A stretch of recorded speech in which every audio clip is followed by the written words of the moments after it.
পাকিস্তান অধিকৃত কাশ্মীরের নির্বাচনকে ঘিরে ফের তীব্র কূটনৈতিক সংঘাতের আবহ। এই নির্বাচনকে সম্পূর্ণ প্রহসন এই বলে সরাসরি কটাক্ষ করছে ভারত।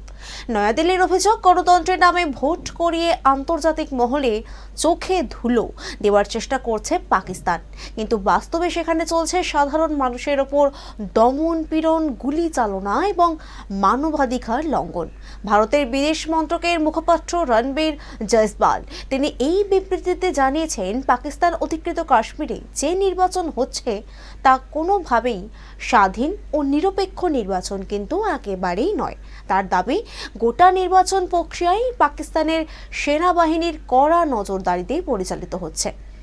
এমন পরিস্থিতিতে মানুষের প্রকৃত মতামত প্রকাশের সুযোগ নেই, বরং নির্বাচনকে ঢাল করে আসল পরিস্থিতিকে আড়াল করার চেষ্টা চলছে। ভারতের অভিযোগ কি থাকছে? ভারতের অভিযোগ থাকছে, গত কয়েক মাসে পাকিস্তান অধিকৃত কাশ্মীরে দমন পীড়ন আশঙ্কাজনকভাবে কিন্তু বেড়ে গিয়েছে। বিদেশের মন্ত্রকের দাবি অনুযায়ী চলতি বছরের জুন মাস থেকেই পাকিস্তানের নিরাপত্তা বাহিনীর অভিযানে অন্তত 90 জন সাধারণ মানুষের কিন্তু মৃত্যু হয়েছে, আহত হয়েছেন অনেকে, আবার অনেকেও এছাড়াও গত সপ্তাহের বিক্ষোভ দমনের সময় নিরাপত্তা বাহিনীর গুলিতে অন্তত 20 জন প্রতিবাদী নিহত হওয়ার অভিযোগ কিন্তু আমাদের সামনে এসেছে। প্রসঙ্গত, পাকিস্তান অধিকৃত কাশ্মীরের আইনসভার 45টি আসনে 3 দফায় নির্বাচন অনুষ্ঠিত হয়েছে। প্রথম দফার ভোট হয়েছিল 27শে জুলাই, দ্বিতীয় দফার ভোট গ্রহণ সম্পন্ন হয়েছে এবং শেষ দফার ভোট হওয়ার কথা আছে 10 আগস্ট অর্থাৎ 10ই আগস্টে।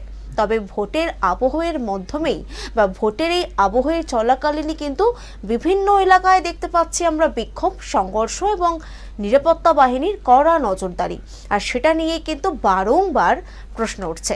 দীর্ঘদিন ধরেই ওই অঞ্চলের মানুষ আর্থিক সংকট কিংবা অর্থনৈতিক সংকট, মূল্যবৃদ্ধি, কর্মসংস্থানের অভাব, প্রশাসনের বিরুদ্ধে ক্ষোভ প্রকাশ করছেন বা প্রকাশ করেই চলেছেন।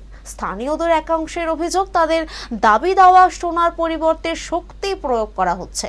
ভারতের বক্তব্য, এই পরিস্থিতিতে শুধুমাত্র নির্বাচন করলে সেটিকে গণতন্ত্রের প্রকৃত উদাহরণ কিন্তু বলা যায় না।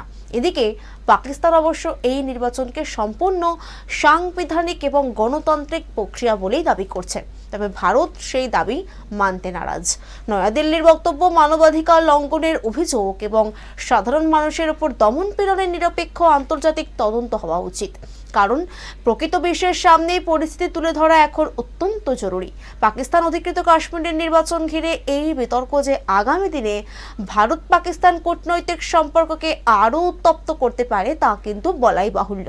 এখন আন্তর্জাতিক মহল এই ঘটনায় কি প্রতিক্রিয়া জানায় এবং নির্বাচন পরবর্তী পরিস্থিতি কোন দিকে মোড় নেয়, সেই দিকেই কিন্তু গোটা বিশ্বের নজর থাকবে আমাদেরও। আপনারা দেখুন আরোহী নিউজ বাংলার পর্দায় এই সমস্ত কিছুর সবার আপডেট সবার প্রথমে।